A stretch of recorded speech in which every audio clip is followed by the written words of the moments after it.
What's up everybody, welcome to my new video. Today I'm going to discuss on online file storage web services and some of the questions on it, conventional practices that we are doing, and what's and whys of those online file storage web services.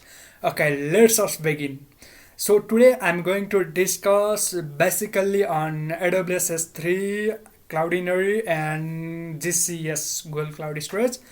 I have used all of those threes, and maybe I can explain them in better ways. So here are some of the conventional practices during our application development, that may be web application development or any sorts of the application development or software development. Basically, we store those files or images associated with that software in database. Yes, that may be any kind of database, and we store those files in a database. The best way of storing those files is those files or multimedia data are in blob file format, that is a binary large objects, some kind of that buffer data are stored in the database. And another approach that is being followed it is store the path of file in machine or pointing to link, or making one specific folder for uploads of files, that may be uploads or that may be files or that may be multimedia contents, and keeping all those files in that folder and pointing to that folder, or pointing to that path during and in the database, or where we keep the location of the file. And these are the some of the popular approaches, or conventional approaches that were being used to store files. And it have both problems and some advantages, though. Okay, let's discuss them. So first of all, I'm going to discuss the problems created by conventional practices. First problem and major problem is all sort of security vulnerabilities.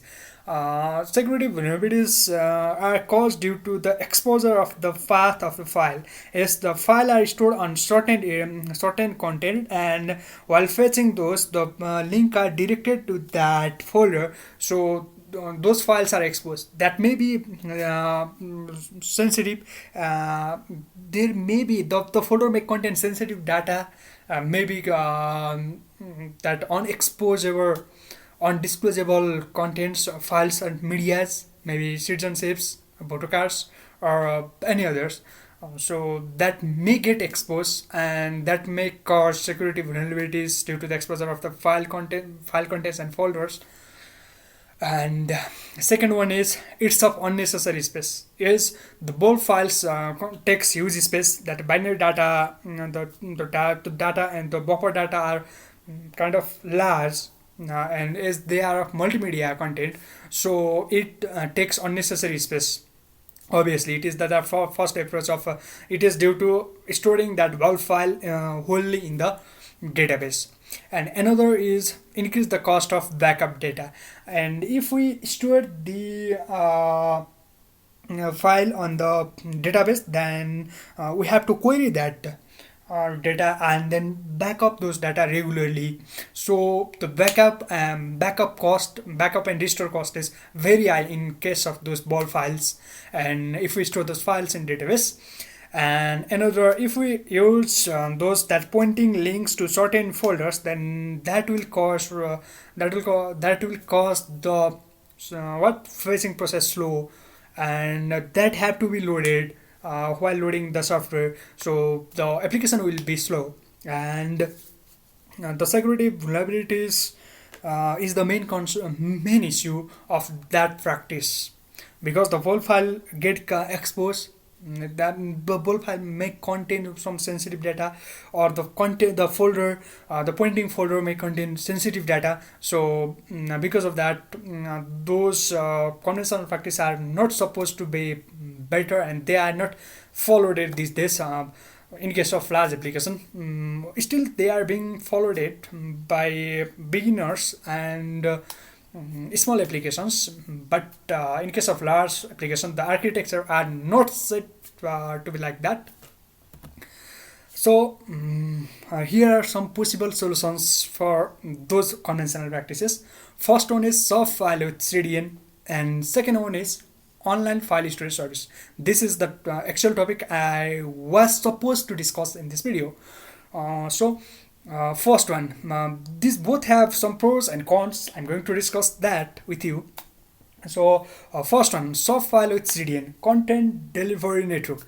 The solving process is quite fast, but it is quite costly, and it is though it is effective, but the mechanism of CDN is it keeps the data on cache, and time and again those caches are needed to be cleaned and updated. If the cache if the CDN are updated and caches are not updated, then that user may not get the data from CDN. So it might create some problems there in updating process, but the process is fast and efficient because of caching, but it is costlier, far more costlier than remaining other services. And next, the most beautiful and the most efficient way of storing file is online file storage service. Online file storage service is the process of storing files on certain servers, that is obviously cloud, and and fetching those content or managing or accessing those content from that bucket. So online file services, some of the popular services that provide online file storage are GCS, Google Cloud Storage, AWS S3, Amazon Web Services, Simple Storage Service, and that may be widely used, and Cloudinary, and that may be others like Dropbox, or maybe there is other extension of DigitalOcean, maybe that maybe of some Microsoft services, Azure. They might have, but I haven't explored them. I have explored these three of them: GCS, AWS S3, and Cloudinary. And here, Cloudinary is basically focused on image and videos, but they that they are working on and they are supporting other files as well, but I find this quite slow than AWS S3. This was back then. 6 months later I was using Cloudinary, but after that I haven't used Cloudinary, and at the time it was quite slow. I don't know why. That may be of the region where the server was, or maybe other, but I find it quite slow and it is a bit costlier. But starting off, for beginners, it provides the quota based service, so maybe that may be of 30 or 40 initially for a month, and it provides that quota based service, so we can use Cloudinary for learning purpose. And if you are satisfied with the speed and everything, then you can use Cloudinary obviously. And then after, another is AWS S3. AWS S3 is Amazon Web Service Simple Storage, the service provided by storage service bucket, and that is provided by AWS, and it is quite fast than Cloudinary, and it supports wide range of the file formats, and it is quite fast. And most of the time we use AWS to host our servers. It is the best option to use. It is the best option to go for AWS S3, and it is quite cheaper than Cloudinary in our region. Maybe it may be different at your region. I don't know. I haven't researched on that, but AWS is comparatively better than Cloudinary, I guess. And next one is GCS, Google Cloud Service. That is awesome service that I have been using since last week, and it supports maximum format of data. It is fast. I find this faster than AWS and Cloudinary, obviously, and the integration process, or the SDK integration process, is quite easier than that AWS. They provide the key file, or like JSON, the file containing the keys, and we have to use that file, and then we can import that within a minute. That is, the integration process is also fast, and the other processes are also fast. So basically, we use online file storage service because they're quick, they're easy, they're secure, and they are accessible anywhere in the world. Also, these services are elastic, accessible, and secure enough. So and it is cheaper also compared to other services. So these online file storage services are being used widely in application, and also there may exist some gochas. Some of the gochas in online file storage are buckets and file access. You may get trouble in the accessibility of buckets and file access, maybe controlling access. Maybe you want to limit that file access to certain users, or public read accessible from by all users. There may be some file access, or you have to define your own policy for the file service.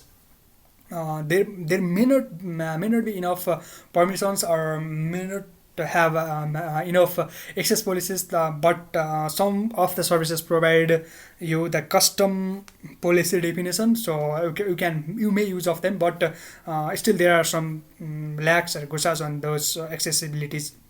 And another is file size and size access control. Maybe uploading the whole or large file may not be efficient, and maybe you prefer compressing, so you have to set up your file upload service separately and manage those access control and access and size control to have a better functionality and to have a smooth functionality of file storage and file uploads. And another problem is maybe those online file storage service may not store the different sizes of the image or files that may be required to be used in the application. So you have to define yourself or upload them separately by manually. So maybe it will be more better if the file storage service start providing those services of that polymorphism kind of services for those images or those file formats. And next one is file formats and supports. As I talked earlier, Cloudinary only have a better support on images and videos that may not be in other kind of files like PDF, text, documents, or other formats of file.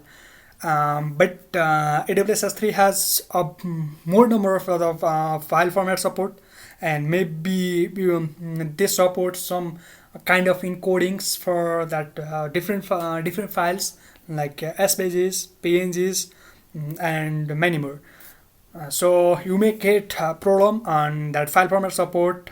But these days maybe they may be updating the service to support all kind of file formats. So guys, it's already been longer, so this much for today, and thanks for having me. Stay safe, have a nice day. So in next video, maybe I am coming with integration part with AWS S3. So no, I have already published the video regarding that integration file uploading process in AWS S3. Maybe I'll come up with GCS. Okay, until then, bye bye.